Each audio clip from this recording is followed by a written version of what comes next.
আসসালামু আলাইকুম। Sweet cooking চ্যানেলে সবাইকে শুভেচ্ছা স্বাগতম। যে যেখান থেকে দেখছেন সবাই অনেক অনেক ভালো থাকেন এই কামনা করি।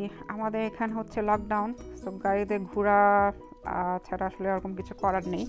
বাসায় থাকা, লিমিটেড অ্যাক্টিভিটি, গ্রোসারি, বাচ্চাদের স্কুল বন্ধ, অনলাইনে ক্লাস, আর হচ্ছে এই তো গাড়িতে ঘোরা বিনোদন। বাইরেও আসলে ঠান্ডা দিনকে দিন বাড়ছে। জানুয়ারি ফেব্রুয়ারি দেখেন অনেক ঠান্ডা থাকে। আজকে হচ্ছে -22, তো বুঝতেই পারছেন কী ধরনের ঠান্ডা। স্নো নেই কিন্তু প্রচণ্ড ঠান্ডা। তো বাচ্চারা বের হলো, তারা একটু খাবার দাবার কিনবে, টিম হটনসনে গেল। আর আর কি একটু শেয়ার করলাম আপনাদের সাথে আমাদের কানাডার রাতের নাইট, রাত রাত রজনী বলবো। আজকে এখন মেইন রেসিপি শুরু করছি। আজকে আমি দেখাবো প্রবাসী স্পেশাল 10 মিনিটস ফুড কাস্টার্ড, এবং এই রেসিপিটা আমি শিখেছি আমার স্বাগত ভাবির সাথে। আমি আমার মতো করে করেছি, বাট মেন ইনগ্রিডিয়েন্টস আমি ওনার কাছ থেকে শিখে নিয়েছি। তো এর জন্য আমি এখানে নিয়ে নিয়েছি কুল হুইপ বলে এটাকে, এটা ডেজার্ট হুইপ। কুল হুইপ নামে অনেক জায়গায় আছে, তো এটা লিকুইডটা না, এটা যে কন্টেনারে কুল হুইপটা পাওয়া যায় সেটা আমি নিয়েছি। এবং আরও সাথে নিয়েছি 1 কাপ কন্ডেন্স মিল্ক। কন্ডেন্স মিল্কটা আমি বাসায় বানিয়েছি, এবং অতি সহজে 5 মিনিটসে কীভাবে কন্ডেন্স মিল্ক বানানো যায় এটা একটা রেসিপি আছে, ডেসক্রিপশনে আমি লিঙ্কটা দিয়ে দিব। তো এখানে আমরা প্রথমে যেটা করব, কুল হুইপটা আমরা একটা বলে ঢেলে নেব। আর এটা আসলে রেগুলার ফ্রিজে রাখলে হয়, এটা এমন না যে ফ্রিজারে রাখতে হবে কিনা। তাই আমি রেগুলার ফ্রিজে কিনে রেখেছিলাম, এবং ওখান থেকে বের করে এখন একটা বলে ঢেলে নিচ্ছি। আর বরাবরের মতো আমার সাথে আছে আমার মেয়ে, সে ভিডিও বানানো, রেসিপি এগুলো সবসময় আমাকে হেল্প করে।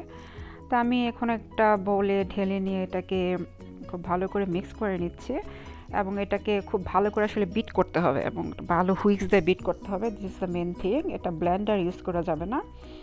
আমি এটাকে 3 মিনিটের মতো খুব ভালো করে বিট করে নিয়েছি। আপনারা দেখতে পাচ্ছেন অনেকটা ফোমি হয়ে গিয়েছে। এবং 3 মিনিট পরে আমি এখানে দিয়ে দিলাম 1 কাপ কন্ডেন্স মিল্ক। আর আমি বলবো কন্ডেন্স মিল্কটা আপনারা একটু বিট করে পরে দিতে, সব যদি রেসিপিটা বানান একবার দিবেন না। আর এখন আবারও সব কিছু ভালো করে মিক্স করে নিচ্ছি।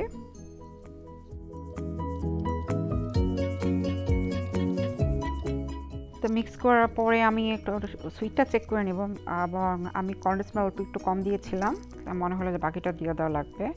আমরা মিষ্টি খুব বেশি পরিমাণ খাই না বাসায়, রেগুলার মিষ্টি এটা ইস আপ টু ইউ। আপনার যদি মনে করেন কম মিষ্টি খাবেন, 1/2 কাপ কন্ডেন্স মিল্ক দিতে পারেন। খুব বেশি মিষ্টি খাইলে হয়তো 1.5 কাপ দিতে পারেন। আপটা ইস আপ টু ইউ, আপনারা মিষ্টি চেক করে দেখবেন এই রেসিপি বানালে। তো বাকি কন্ডেন্স মিল্কটাও দিয়ে আমি এখন আবার সব কিছু মিক্স করে নিব। এবং এটা কিন্তু একটা এরকমভাবে বিট করতে হয় যেন এটা ফুলে ওঠে। আপনারা দেখতে পাচ্ছেন এটা ফুলে উঠেছে, এটা ডাবল হয়ে গেছে পরিমাণে। তো আমার পারফেক্টলি মিক্সিং ডান। এখন আমি চলে যাব ফ্রুট মিক্সিংয়ের স্টেপে।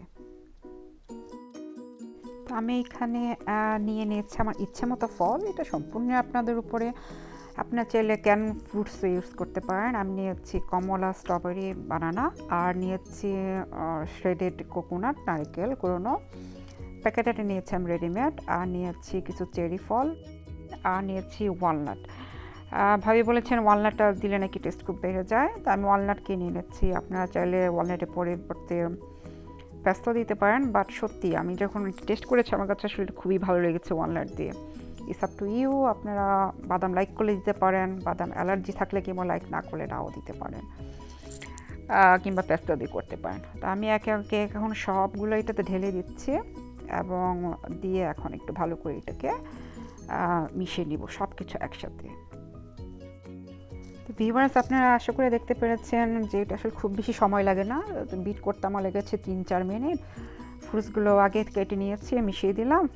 কিছু রেডিমেডও ছিল, নারকেল, ওয়ালনাট, চেরি। তো এটা আসলে খুবই সহজ, অল্প সময় হয়ে যায়। যারা আমার চ্যানেল সাবস্ক্রাইব করে দেখছেন তাদেরকে অসংখ্য ধন্যবাদ, যারা সাবস্ক্রাইব না করে দেখছেন তাদেরকে অসংখ্য ধন্যবাদ। আর রিকোয়েস্ট রইল সাবস্ক্রাইব করার জন্য। সবাইকে ধন্যবাদ সময় নিয়ে দেখার জন্য, সাপোর্ট করার জন্য।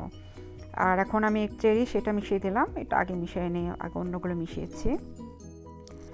তো তৈরি হলো আমাদের ভীষণ মজার 10 মিনিটস ফুড কাস্টার্ড, এবং এটাকে আমি রেগুলার ফ্রিজে আমি রেখে দিব জাস্ট একটু চিল করে খাওয়ার জন্য। আপনার চাইলে সাথে সাথে খেতে পারেন, বাট ঠান্ডা করে একটু খেলে জাস্ট একটু মজার লাগে এই আর কি। তো আমি 30 মিনিটের জন্য ফ্রিজে রেখেছিলাম ভালো করে মিক্স করে দিয়ে। তো এখন আমি নামিয়ে নিয়েছি এবং এখন পরিবেশনের পালা।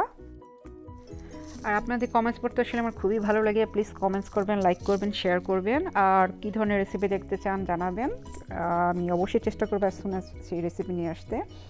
তো আমি এখানে একটু উপরে চেরিয়ে নারকেল আর একটু বাদাম কুচি দিয়ে সাজিয়ে দিয়েছি। তো দেখতে খুবই তো আমার কাছে দেখেই তো লবণীয় মনে হচ্ছে, শুধু নিচে বানিয়েছি বলে না। তো থ্যাংক ইউ ফর ওয়াচিং। অনেক অনেক ভালো থাকেন, আমার জন্য দোয়া রাখবেন, আপনার জন্য দোয়া রইল। আল্লাহ হাফেজ, বাই।